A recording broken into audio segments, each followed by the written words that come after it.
नाजरीन अकराम, आँखों की रोशनी बढ़ानी है तो सफ़ेद ज़ीरा खाओ। सौंफ और मिश्री को मिलाकर खाया करो, नज़र कभी कमज़ोर नहीं होगी। जो लोग उल्टा लेट कर सोते हैं, ऐसे लोगों को दिल का अर्जा लाहक होता है। तुम्हारी बेहतरीन दोस्त तुम्हारी सेहत है।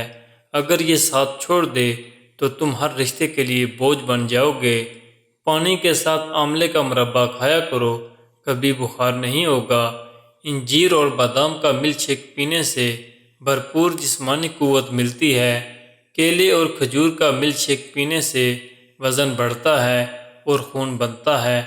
बेर खाने से गुर्दे में पथरी नहीं बनती। सर से खुश्की न जा रही हो तो मेथी के दाने रात को पानी में भिगो कर रख दें। सुबह ग्राइंड करके दही में मिक्स करके बालों की जड़ों में लगाएं। दिमागी कमज़ोरी हो गई हो तो दालचीनी ज़्यादा खाओ, दिमागी सलाहियत बेहतर हो जाएगी। साबूदाने को दूध में मिलाकर खाया करो, मैदा ताकतवर होगा। शाम को किशमिश खाने से बदन को ताकत मिलती है। अगर आप रोज़ाना केले का इस्तेमाल करना शुरू कर दें तो आपका वज़न बढ़ना शुरू हो जाएगा।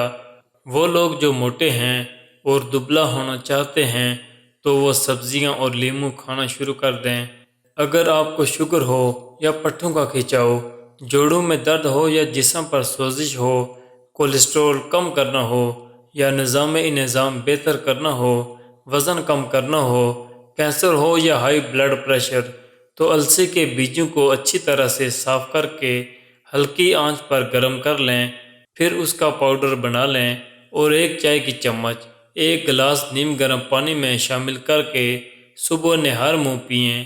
चंद दिन के इस्तेमाल से इंशाअल्लाह तमाम बीमारियां रफ़ा हो जाएंगी। अलसी के बीज बाकायदगी से इस्तेमाल करने से कैंसर की वजूहात का खुद ब खुद ख़ात्मा हो जाता है। जिन लोगों के मुंह में छाले पड़ जाते हैं वो खाने के बाद थोड़ी सी सौंफ मुंह में डाल लिया करें। जब पसीना आए तो गर्म पानी पी लिया करो, फेफड़े कमज़ोर नहीं होंगे। दूध में हल्दी मिलाकर पिया करो, ऐसा करने से आप बीमार नहीं होंगे और हड्डियां भी मजबूत होंगी।